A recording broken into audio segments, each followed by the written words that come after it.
Hello বন্ধুরা, আবার একটা নতুন ব্লগে আপনাদের সবাইকে স্বাগত। গত 4-5 দিন ধরে প্রচুর পরিমাণে বৃষ্টি হয়েছে, কোথাও বেরোনো হয়নি। তাই ভাবলাম বাইকটা নিয়ে আজ বেরিয়ে পড়ি। বিশ্বকর্মা পুজোর পরে প্রথম বেরোনো বাইক নিয়ে। অনেক দিন বাইকটা চালানো হয়নি, তাই একটু ট্রায়াল দিয়ে নিলাম। চারিদিকে এত কাশফুল দেখে আমরাও আর লোভ সামলাতে পারলাম না। কয়েকটা কাশফুল তুলে নিয়ে আমরাও কিছু ছবি তুলে নিলাম। সোনামার সাথে খেলা হলো। তারপর এই যে ডানা মেলে উঠছে আমাদের কাশফুল।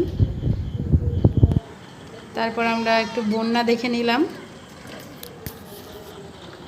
চারিদিকে প্রচুর জল।